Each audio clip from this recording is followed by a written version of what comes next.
Hello everyone. Bhopal शिक्षण संस्थान के रैपिड ग्रोथ क्लासेज के ऑनलाइन प्लेटफॉर्म पर हार्दिक स्वागत, अभिनंदन।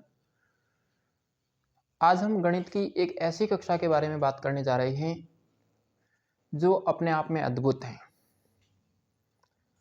आज हम गणित के बेसिक कॉन्सेप्ट के बारे में जानेंगे। अक्सर इसके बारे में हर एक विद्यार्थी को, या हम कहें कि अधिकतम लोगों को प्रॉब्लम रहती है। तो आज हम बेसिक गणित पढ़ें, मूलभूत गणित, जिसकी हम जीरो से शुरुआत करते हुए पढ़ें। और ऐसी गणित, यानी मैं यूं कहूं कि ऐसे विद्यार्थी जिनकी गणित बहुत कमजोर है, जिन्हें लगता है कि मुझे गणित में कुछ नहीं आता है, तो उन विद्यार्थियों के लिए ये वीडियो बहुत लाभदायक होगा। अगर वे उन्हें एक प्रयास के साथ और अपनी समझ के साथ में पढ़ेंगे तो मुझे यकीन है निश्चित रूप से ये बात समझ में आ जाएगी। क्योंकि हम अक्सर, हमारा गणित के प्रति एक भय रहता है। वास्तविक रूप से देखा जाए तो इतना कोई भय है नहीं गणित में, जितना हम अपने माइंड में बिठा कर रखते हैं। मुझे तो ऐसा लगता है कि गणित दुनिया का सबसे सरल विषय है। अगर इसे कायदे में एक व्यवस्थित तरीके से सोच समझ करके पढ़ा जाए तो एक्चुअल गणित प्रैक्टिस मांगती है। जिस व्यक्ति की प्रैक्टिस करने की हैबिट बहुत अच्छी होती है, उस व्यक्ति को गणित में उतनी ज़्यादा तकलीफ नहीं रहती है।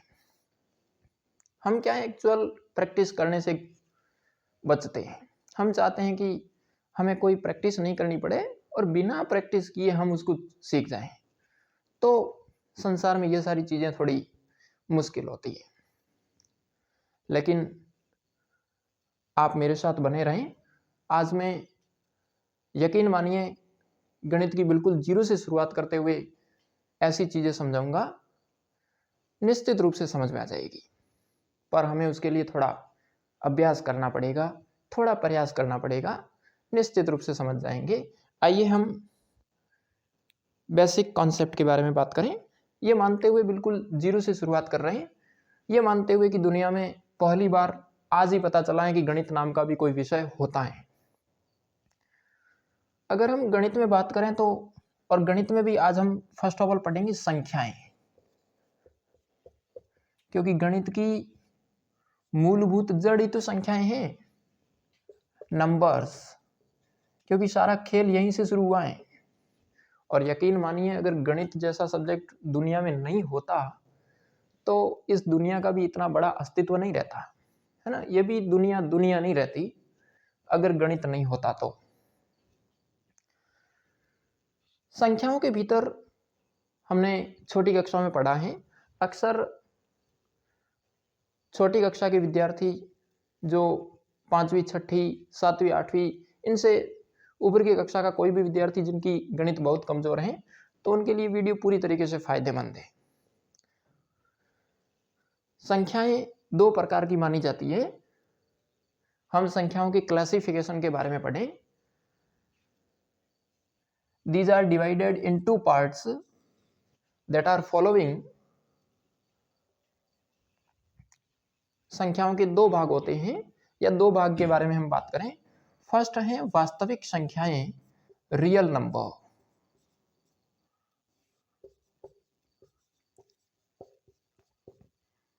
वास्तविक संख्याएं। और दूसरी है काल्पनिक संख्याएं, इमेजिन नंबर। हर एक ऐसी संख्या जिसे हम पढ़ते हैं, लिखते हैं, जिसका मीनिंग रहता है कोई ना कोई, वो सारी की सारी संख्याएं वास्तविक संख्याओं के भीतर आती है। Both rational and irrational numbers are called real numbers. वास्तविक संख्याओं के भीतर परिमेय और अपरिमेय दोनों प्रकार की संख्याएं आती है, जबकि काल्पनिक संख्याएं ऐसी संख्याएं होती है जिनकी हम केवल कल्पना करते हैं। दुनिया में उसका इतना बड़ा हम अपने व्यावहारिक जीवन में इस्तेमाल नहीं करते हैं। केवल एक तरीके से यूं कहें कि कल्पना मात्र हैं। वास्तविक संख्याएं जिन्हें रियल नंबर कहा जाता है, रियल नंबर्स। अब मैं इस वास्तविक संख्याओं का भी क्लासिफिकेशन कर दूं, वर्गीकरण कर दूं, तो ये संख्याएं फिर दो प्रकार की होती हैं। एक तो आपके पढ़ी जाती हैं पूर्णांक संख्याएं, जिन्हें कहा जाता है इंटेजर नंबर, और एक आपके दूसरी टाइप में पढ़ा जाता है दशमलव संख्याएं, है ना, दशमलव पॉइंट। तो दशमलव संख्याएं, आज हम दशमलव संख्याओं के बारे में कोई बड़ी बात नहीं करेंगे, क्योंकि दशमलव को तो फिर हम अलग से पढ़ेंगे। आज हम इन पूर्णांक के भीतर आने वाली सारी संख्याओं के बारे में बात करेंगे। तो बिल्कुल आप बड़ी अच्छी तरीके से इनको समझने का प्रयास करना।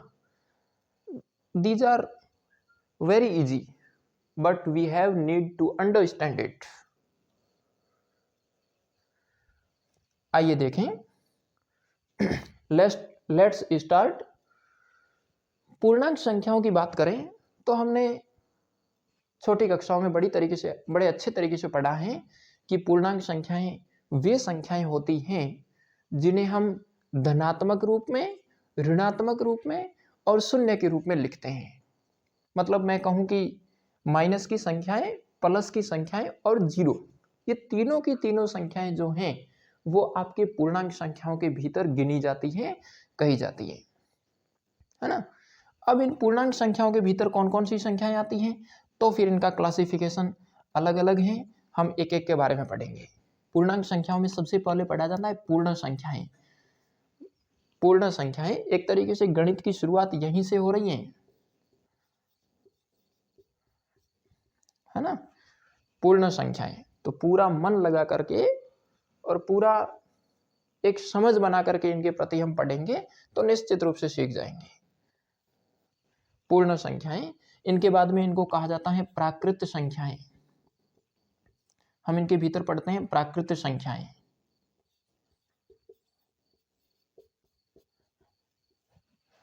फिर हम पढ़ते हैं इनके बाद में सम और विषम संख्याएं, है ना।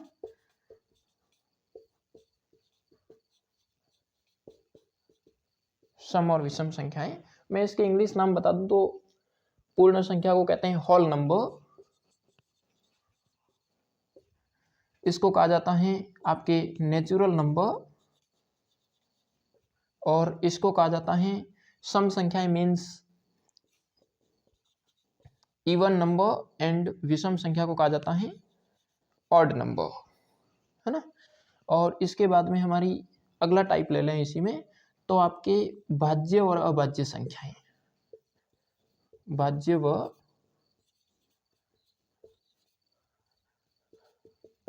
अभाज्य संख्याएं, जिन्हें कहा जाता है प्राइम एंड,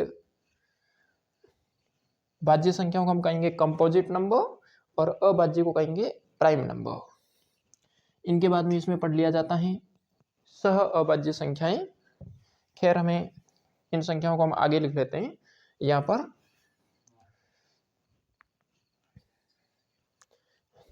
भाज्य और अभाज्य भी नहीं दिख रहा है तो हम इसे इधर लिख लेते हैं।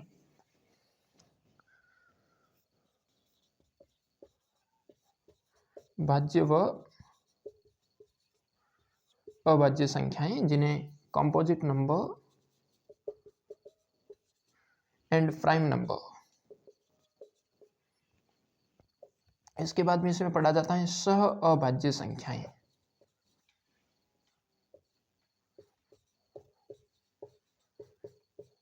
सह अभाज्य संख्याएं मीन्स इनको कहेंगे हम को प्राइम नंबर,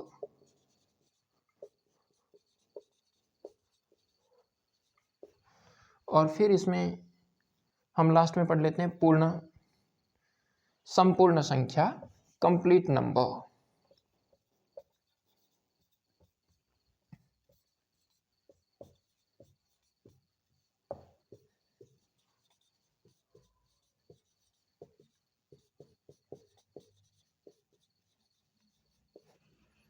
है ना। अब हम एक एक संख्या के बारे में बात करेंगे। आज की वीडियो में अगर हम पूर्ण संख्याओं से लेकर के संपूर्ण संख्याओं तक का पूरा ज्ञान ले लेंगे ना, तो भी हमारे लिए बहुत बड़ी बात होगी। तो हमें इनको एक एक करके बड़े अच्छे तरीके से इनको समझने का प्रयास करना है। आप निश्चित रूप से यकीन मानिए, बड़े अच्छे तरीके से पढ़ेंगे ना तो समझ में आ जाएगी। तो ये क्लासिफिकेशन आपको समझ में आ ही गया होगा। मैं फिर बता देता हूँ, संख्याओं को दो प्रकार में बताया गया है, एक वास्तविक संख्याएं और दूसरी काल्पनिक संख्याएं। तो काल्पनिक संख्याओं की भी हम बात नहीं करेंगे इसमें। वास्तविक संख्याओं को दो प्रकार में बांटा गया, फिर आपके पूर्णांक संख्याएं और दशमलव संख्याएं। फिर पूर्णांक संख्याओं को पूर्ण संख्या, प्राकृत संख्या, सम व विषम संख्या, भाज्य व अभाज्य संख्या, सह अभाज्य संख्या और संपूर्ण संख्या में अलग अलग बांटा गया है ना। तो आप इनका अच्छी तरीके से अपनी कॉपी में पूरा क्लासिफिकेशन भी लिख सकते हैं। अब हम एक एक के बारे में बात करते हैं। फर्स्ट टाइटल लिखते हैं पूर्णांक संख्या। तो आइए देखें पूर्णांक संख्या के बारे में। पूर्णांक संख्या को कहते हैं इंटेजर नंबर। अब पूर्णांक संख्या का मतलब क्या होता है? पूर्णांक संख्या का मतलब है एक ऐसी संख्या जिसे हम प्लस में, माइनस में और जीरो तीनों के रूप में लिख सकते हैं। इसे सामान्यतः आई से रिप्रेजेंट किया जाता है। आई इज इक्वल टू होता है, यहाँ पर आपकी माइनस की संख्या शामिल है, जीरो शामिल है और प्लस की संख्या शामिल है। कैसे? जैसे मैं इसको यूं लिख दूं, minus infinite dot dot dot -3 -2 -1 0 1 2 3 4 dot dot dot plus infinite. क्या मतलब हुआ कि इन संख्याओं के भीतर में जीरो से पहले वाली संख्याएं मीन्स माइनस की संख्याएं और ये प्लस की संख्याएं, ये सारी की सारी संख्याएं आपस में मिलकर के एक संख्या का निर्माण करती हैं, या जिसे हम एक स्पेसिफिक वर्ड के नाम से जानते हैं, जिसको कहते हैं पूर्णांक संख्या। तुम्हें दुनिया में कोई जीते जी पूछ ले कि 203 कैसी संख्या है, तो हम कहेंगे कि 203 एक पूर्णांक संख्या है, क्योंकि यह पॉजिटिव के रूप में है, धनात्मक है। आपसे कोई कहे कि बताओ फटाफट -305 किस प्रकार की संख्या है, तो किस प्रकार की संख्या होगी यह भी पूर्णांक संख्या है, क्योंकि माइनस की संख्याएं भी किस में आती हैं? पूर्णांक संख्या में आती है। और आपसे कोई कहे कि जीरो किस प्रकार की संख्या है, तो अभी तक जितना हमने पढ़ा उसके भीतर तो जीरो पूर्णांक संख्या ही है। समझे? तो बहुत इजी मैटर है ये। पूर्णांक संख्या का क्या मतलब हुआ कि जब संख्याएं प्लस के रूप में, माइनस के रूप में और जीरो के रूप में, तीनों के रूप में लिखी जाए, तो हम उन संख्याओं को पूर्णांक संख्याएं कहते हैं। अब ये पूर्णांक संख्याएं अलग अलग पार्ट्स में डिवाइड की गई, जिसके बारे में हमने एक टेबल बना करके देखा। अब हम इसके सीधे अगले टाइप पर आ जाएंगे। अब संख्याओं में अगला टाइप पढ़ा जाता है पूर्ण संख्या। पूर्ण संख्या जिसे कहा जाता है होल नंबर। होल नंबर्स, पूर्ण संख्याएं। अब पूर्ण संख्याओं का क्या मतलब है, इसको समझते हैं। तो पूर्ण संख्या का मतलब है ऐसी संख्याएं जो जीरो से प्रारंभ होती है और अनंत तक चलती है ना। जीरो से प्रारंभ होकर के अनंत तक चलती हैं। तो जो संख्याएं जीरो से प्रारंभ होकर के अनंत तक चले, उन संख्याओं को हम कहते हैं पूर्ण संख्याएं। A number that starts zero and ends to infinite, that is known whole number. एक संख्या जो जीरो से प्रारंभ होती है और अनंत तक जाती है, अनंत तक चलती है, उसको हम कहते हैं पूर्ण संख्या। समझ गए होंगे ना। तो पूर्ण संख्या को हम किससे क्या कहेंगे? जो संख्याएं जीरो से प्रारंभ होकर के अनंत तक चलती है। बड़ी सिंपल सी कहानी है, इसके बारे में याद रखेंगे। अब मैं आपसे पूछूं कि जीरो किस प्रकार की संख्याएं हैं, तो आपका उत्तर होगा कि जीरो पूर्ण संख्या भी है और पूर्णांक संख्या भी है। देखो, वैसे पूर्णांक संख्या के भीतर ये सारी संख्याएं आ जाएगी। हम जिसके बारे में बात करेंगे ना, वो सारी की सारी संख्याएं पूर्णांक संख्या के भीतर आएंगी, क्योंकि पूर्णांक का ही एक पार्ट है पूर्ण संख्या। तो जीरो पूर्णांक संख्या में है, मीन्स जीरो आपकी पूर्ण संख्या में है, तो ऑब्वियसली पूर्णांक संख्या में तो होगा ही, है ना। तो हमें इनके बारे में ध्यान रखना है।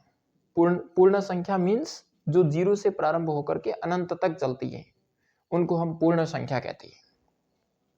हमसे कोई कहे कि सबसे छोटी पूर्ण संख्या कौन सी है ना, which is the number the smallest whole number, then what will be answer of this question. इसका मतलब सबसे छोटी संख्या कौन सी है, पूर्ण संख्या कौन सी है, तब हमारा आंसर होगा 0, है ना। 0 is the smallest whole number, सबसे छोटी पूर्ण संख्या है 0। अब हम इसके अगले टाइप पर आते हैं जिसमें लिखा है प्राकृत संख्या।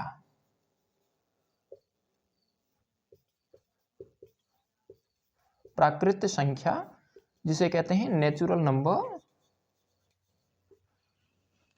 है ना। तो नेचुरल नंबर प्राकृत संख्या। अब प्राकृत संख्या का क्या मतलब होता है, तो प्राकृत संख्या हम एक ऐसी संख्या को कहते हैं जो 1 से प्रारंभ होती है, 1 से प्रारंभ होकर के अनंत तक चले, उस संख्या को हम प्राकृत संख्या कहते हैं, है ना। अब 1 से शुरू होकर के अनंत तक चलेगा, क्या मतलब हुआ, 0 1 2 3 4 डॉट डॉट डॉट इनफाइनाइट। ये सारी की सॉरी 0 नहीं आएगा क्योंकि 0 तो पूर्ण संख्या में आता है ना। तो 1 से प्रारंभ करना है हम इन संख्याओं को। तो जो संख्या 1 से प्रारंभ होकर के अनंत तक चलेगी, हम उन संख्या को कहेंगे प्राकृत संख्या, है ना। अ number that starts 1 and ends to infinite, that is known a natural number। उसे हम एक प्राकृत संख्या कहते हैं जो 1 से प्रारंभ होता है और अनंत तक चलता है। ठीक बात। तो हमने क्या समझा इनके भीतर कि पूर्णांक संख्याएं तो वह हैं जो 0, माइनस की और प्लस की तीनों रूपों में पाई जाती है। जो तीनों रूपों में विद्यमान होती हैं उनको हम क्या कहते हैं, पूर्णांक संख्याएं। और पूर्ण संख्याएं वे होती हैं जो 0 से प्रारंभ होती हैं और अनंत तक चलती हैं। तो 0 से प्रारंभ होकर के अनंत तक चलने वाली संख्या कौन सी हो गई, पूर्ण संख्याएं।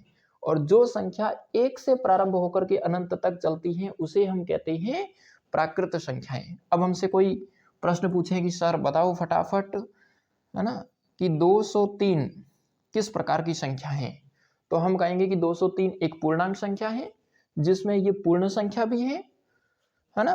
तो 203 आपकी पूर्णांक संख्या है और पूर्णांक होने के साथ साथ में ये आपके पूर्ण संख्या है। पूर्ण संख्या क्यों है, क्योंकि ये 0 और अनंत के बीच में आती है। और यह आपके प्राकृत संख्या भी हैं क्योंकि यह 1 से अनंत के बीच में आती है। तो आपकी 203 पूर्णांक भी है, पूर्ण भी है और प्राकृत भी है। तीनों प्रकार की संख्या है कौन, 203। तो हमें इस तरीके से कोई भी अगर इनके बारे में पूछा जाए तो हम अच्छे तरीके से बता सकते हैं, है ना। तो ध्यान रहे इस बात के बारे में, अच्छी तरीके से समझ जाएंगे हम इन चीजों को। अब इसके बाद में हम नेक्स्ट टाइप पर आते हैं, या हम इनके अगली संख्याओं में चलें। तो हमने अगली संख्याओं में लिखा था सम और विषम संख्या, तो आइए उनके बारे में जानते हैं। अभी हमने यहां लिखा था पूर्ण संख्या, प्राकृत संख्या, है ना। पूर्णांक के नीचे हमने पूर्ण संख्या लिखा था और प्राकृत संख्या लिखा था। तो हमने पूर्णांक संख्या में i बराबर करके ये संख्याएं लिखी थी और प्राकृत संख्या में n बराबर करके ये संख्या लिखी थी। तो आपके मन में कहीं ना कहीं पैदा हुआ होगा एक सवाल कि जब इनको, एक को i के नाम से लिखा गया, एक को n के नाम से लिखा गया, फिर पूर्ण संख्या को किसी के नाम से क्यों नहीं लिखा। तो ध्यान में रहे, पूर्ण संख्या को w से लिखा जाता है। w means whole number. तो हम w बराबर लिखेंगे 0 1 2 3 4 डॉट डॉट डॉट इनफाइनाइट अनंत, है ना। तो पूर्ण संख्या को हम किससे लिखेंगे, w से लिखेंगे। तो तीन चीजों के बारे में ध्यान रहे, इंटेजर नंबर की बात आए तो हम i से लिखेंगे, पूर्ण संख्या की बात आए तो उसे हम w से लिखेंगे, और प्राकृत संख्या की बात आए तो हम उसे n से लिखेंगे। अब हम बात सम और विषम संख्याओं के बारे में कर लें, एक एक करके समझते हैं। पहली सम संख्या, जिसे कहते हैं इवन नंबर। अब सम संख्या के बारे में हमने अच्छी तरीके से पढ़ा होगा, जानते भी होंगे हम कि सम संख्या एक ऐसी संख्या होती है जिसमें 2 का भाग पूरी पूरी बार जाता है। हमने छोटी कक्षा में बड़ी अच्छी तरीके से पढ़ा है, हर कोई जानता होगा सम संख्या मतलब 2 का भाग पूरी पूरी बार जाता है। लेकिन हम, हाँ ये भी बात आपकी सही है कि जिसमें 2 का भाग पूरी पूरी बार जाता है उसे सम संख्या कहते हैं। पर हम इसकी एक व्यवस्थित परिभाषा पढ़ें तो हम यूं कहेंगे कि एक ऐसी प्राकृत संख्या जिसमें 2 का भाग पूरी पूरी बार जाता है ना। एक ऐसी प्राकृत संख्या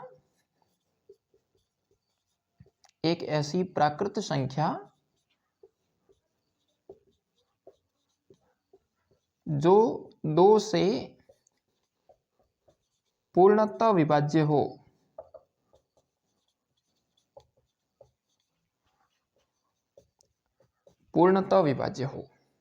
एक ऐसी प्राकृत संख्या जो 2 से पूर्णतः विभाज्य हो, हम उसे कहेंगे सम संख्या। हम इसको एक अलग तरीके से भी समझ सकते हैं, दोनों टाइप से बड़ा अच्छा मामला है।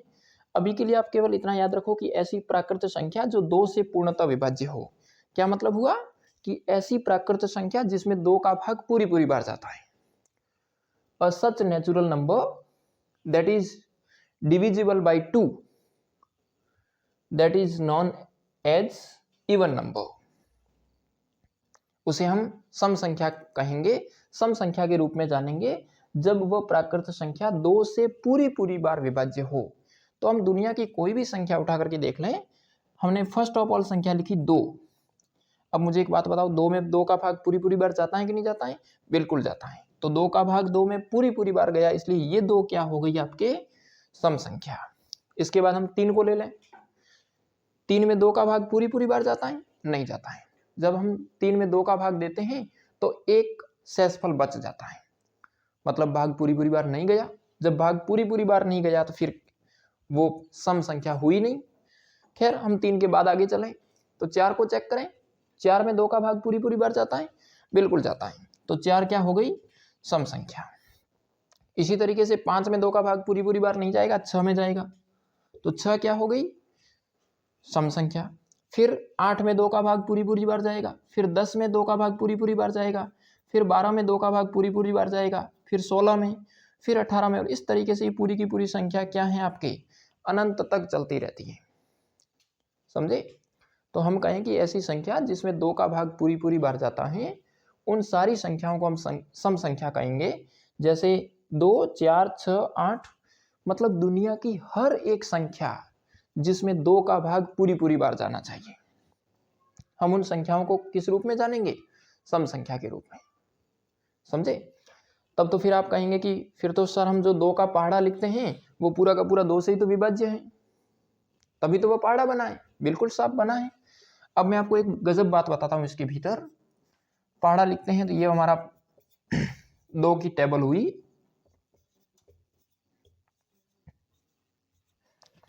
2, 4, 6, 8, 10, 12, 14, 16, 18, 20, ये सारी की सारी सम संख्याएं हैं। क्यों है सम संख्याएं? क्योंकि इन सब के भीतर 2 का भाग पूरी पूरी बार जाता है। अब मुझे एक बात बताओ, इस 2 है तो इस संख्या 2 का इकाई का अंक क्या हुआ? 2। इस संख्या में इकाई का अंक क्या हुआ? 4। इसमें इकाई का अंक क्या है? 6। इसका इकाई का अंक क्या है? 8। इस संख्या का इकाई का अंक क्या है? 0। इस संख्या का इकाई का अंक क्या है? 2। इसका इकाई का अंक 4, इसका 6, इसका 8, इसका 0। तो आपने यहां से यहां तक क्या समझा? आपने देखा कि इकाई का अंक पहले 2 था, फिर 4 था, फिर 6 था, फिर 8 था, फिर 0 हुआ। फिर सर 2 से शुरू हो रहा है, वापस 2, 4, 6, 8, 0। और मैं इस टेबल को आगे बढ़ाऊंगा ना, तब भी आपके 22, 24, 26, 28 इस तरीके से फिर क्या होगा? इकाई का अंक 2 से शुरू होगा, 4 से शुरू होगा, 4 से शुरू होकर के फिर ये 4, 6, 8, 0, फिर वापस 2, 4, 6, 8, 0। इसका मतलब ये हुआ कि सर हम यहाँ पर ये देख रहे हैं कि यहाँ पर इकाई के अंकों की, और वो भी स्पेशल इकाई के अंक, कौन? 2, 4, 6, 8, 0, इन सब की एक निश्चित, एक पर्टिकुलर समय के बाद में पुनरावृत्ति हो रही है, रिपीटेशन हो रहा है इनका। इसका मतलब ये हुआ कि दुनिया की हर एक संख्या जिसका इकाई का अंक 2 मिल जाए, जिसका इकाई का अंक 4 मिल जाए, जिसका इकाई का अंक 6 मिल जाए, 8 मिल जाए या 0 मिल जाए, उन सब के अंदर 2 का भाग जाएगा। है ना, एक समझने की बात है। अगर इनके सिवाय अगर 2 का भाग जाता भी ना, भाग जाता, तो फिर उसका इकाई का अंक हमें 3 मिल जाता, 5 मिल जाता, 7 मिल जाता, है कि नहीं है? तो हमें उसका इकाई का अंक अलग मिल जाता कोई, पर नहीं मिल रहा है। तो सीधी सी कहानी है कि जिसका इकाई का अंक 2 बन रहा है, 4 बन रहा है, 6, 8, 0 बन रहा है, मतलब उसके अंदर 2 का भाग जाएगा। फिर तो आप कहोगे कि आपने हमें एक परिभाषा बताई कि ऐसी संख्या जो 2 से पूर्णतः विभाज्य हो वो सम संख्या है। बिल्कुल सम संख्या है, क्योंकि 2 का भाग जा रहा है पूरी बार, तभी तो। लेकिन हम उनको एक अलग तरीके से, इस तरीके से भी चेक कर सकते हैं। अब मैंने कोई ऐसी संख्या लिखी, फॉर एग्जाम्पल मैं एक संख्या लिखूं 4896 मीन्स 4896। अब परिभाषा तो कहती है कि साहब इसके अंदर 2 का भाग जा रहा है तब तो है आपकी सम संख्या, 2 का भाग नहीं जा रहा है मतलब ये सम संख्या नहीं है। हाँ, तब तो हमें इसके अंदर 2 का भाग देना पड़ेगा। जब तक 2 का भाग दे करके पता नहीं करेंगे तब तक हमें पूरी तरीके से कंफर्म नहीं होगा। लेकिन हमारा ये नियम कहता है कि आप अगर सम और विषम देखना ही चाहते हो, आपको यही पता करना हो कि उसमें 2 का भाग जाता है कि नहीं जाता है, तो आप उसके लिए उसका यूनिट डिजिट चेक कर लें, इकाई का अंक चेक कर लें। हमने देखा कि सर इसका इकाई का अंक है ना वो 6 है। अब यहां से देखो इकाई का अंक 6 है, मतलब इसके अंदर 2 का भाग जा रहा है। इसका मतलब यहां भी क्या हुआ कि 2 का भाग जा रहा है। तो क्या कहानी हुई कि जिसमें 2 का भाग पूरी बार उन संख्याओं में जाएगा जिसका इकाई का अंक 2, 4, 6, 8, 0 हो जाए। तो हम इसको एक तरीके से यूं भी कह सकते हैं कि एक ऐसी प्राकृत संख्या जिसका इकाई का अंक 0, 2, 4, 6 या 8 है, वह संख्या 2 से पूरी बार विभाज्य होगी और उसे सम संख्या कहेंगे। समझे?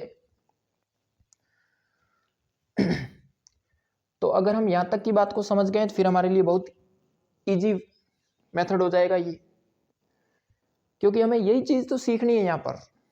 आप अगर इस परिभाषा के मुताबिक चलोगे ना तो आपको बहुत थोड़ा लंबा समय लग सकता है। आपके सामने कोई बड़ी संख्या आ जाए, मैंने जैसे सपोज दैट बड़ी संख्या लिख दूं कोई मैं, अब बताओ इसमें ये सम संख्या है कि नहीं है, तो फिर आपको चेक करना पड़ेगा, देखना पड़ेगा कि सम संख्या तो ये होगी कि नहीं होगी, पता नहीं। हमारी परिभाषा तो कहती है 2 से भाग जाए, हम भाग देंगे और 5 मिनट बाद बताएंगे कि सर ये तो नहीं है। लेकिन हम इसका इकाई का अंक देखें और तुरंत कह देंगे ये तो नहीं है। क्यों? क्योंकि इसका इकाई का अंक क्या है, what is the unit digit, है ना, that is 7। It means this number is not divisible by 2। इसमें 2 का भाग नहीं जाएगा क्योंकि इसका इकाई का अंक क्या है, 7। समझे?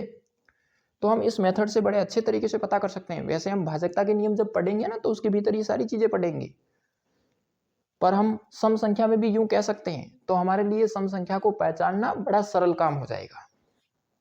आई बात समझ में? अब हम विषम संख्या की बात करें तो विषम संख्या बिल्कुल एकदम ऑपोजिट चलती है। विषम संख्या के लिए विषम संख्या के लिए सेम इसकी ऑपोजिट परिभाषा हो जाएगी। तो हम अगली संख्या के बारे में बात करें, विषम संख्या। तो विषम संख्या की परिभाषा सम संख्या की ऑपोजिट परिभाषा है। सम संख्या में क्या कहते हैं कि जिस संख्या में 2 का भाग पूर्णतः जाए, पूरी बार जाए, लेकिन विषम संख्या जिसमें 2 का भाग पूरी बार नहीं जाए भाई। अब तो हम इसको यूं कह सकते हैं, एक ऐसी प्राकृत संख्या, एक ऐसी प्राकृत संख्या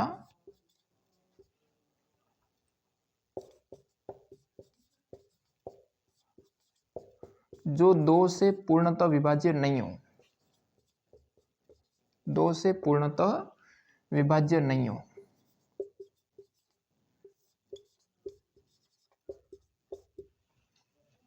तो उसे हम कहेंगे विषम संख्या। A natural number that is not divisible completely by 2, that is known as odd number. ऐसी प्राकृत संख्या जिसमें 2 का भाग पूरी बार नहीं जाता हो, उसे हम विषम संख्या कहते हैं। सम संख्या की एकदम ऑपोजिट चलेगी, तो हम इसको यूं भी कहते हैं कि भाई जिसका इकाई का अंक 2 हुआ, 4 हुआ, 6 हुआ, 8 हुआ, 0 हुआ, उसके अंदर तो 2 का भाग जाएगा। तो इनके सिवा इकाई का अंक बच कौन गया भाई? तो इसके सिवा इकाई का अंक बच गया आपके कौन? 1 बच गया, 3 बच गया, 5 बच गया, 7 बच गया और 9 बच गया। इकाई का अंक का मतलब क्या होता है ये तो जानते हैं ना कम से कम। किसी भी संख्या का लास्ट डिजिट जो होता है ना उसको हम इकाई का अंक पढ़ते हैं। तो इकाई हम सामान्यतः अगर गिनती लिखें तो उसमें 1 से 10 तक के अंक को काउंट करते हैं। तो वहां पर 2 से वहां हमारे 2 आ गया, 4 हो गया, 6 हो गया, 8 हो गया और 10 हो गया। 10 मीन्स 0 हो गया उसमें। तो इनके सिवाय बच कौन गया? 1 3 5 7 9। इसका मतलब 1 3 5 7 9 में भाग जाता नहीं है 2 का। और हम यूं भी कहते हैं कि अगर किसी भी संख्या का इकाई का अंक 1 3 5 7 9 भी हो गया ना तब भी उसके अंदर 2 का भाग जाएगा नहीं। और जिस संख्या में 2 का भाग पूर्णतः नहीं जाता हो उस संख्या को हम विषम संख्या ही कहते हैं। तो ये बहुत इजी मैटर है, समझ गए होंगे हम इस कहानी को। तो फॉर एग्जाम्पल में अगर हम कोई एक संख्या लिखें 457, बताओ ये विषम संख्या है कि नहीं है? है, क्योंकि इसका इकाई का अंक क्या है? 7। इसी तरीके से कोई संख्या लिख दूं 801 मीन्स 801, ये भी आपके विषम संख्या है। क्यों है? क्योंकि इसका इकाई का अंक क्या है? 1। हमने इसके भीतर क्या समझा कि सम संख्या तो वो संख्याएं होती हैं जिसका इकाई का अंक 2 4 6 8 0 हो। तो हम यहां पर कह देंगे कि विषम संख्या वह संख्या होती है जिसका इकाई का अंक 1 3 5 7 9 हो।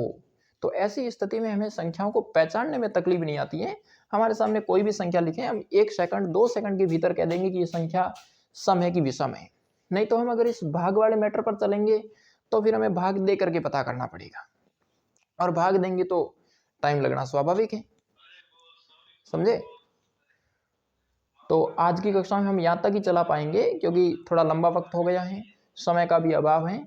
इन चीज़ों के भीतर हमें यहाँ तक ध्यान रखना है। पर एक बात अपने माइंड में पूरी तरीके से बिठाए रखें कि गणित कोई हार्ड विषय नहीं है, है ना। Mathematics is not the toughest subject but it is very easy. We can make easily to work hard towards this subject. इस सब्जेक्ट के प्रति हम अभ्यास करके प्रयास करके इसको बहुत सरल बना सकते हैं। तो आप वास्तव में इनके बारे में समझने का प्रयास करें।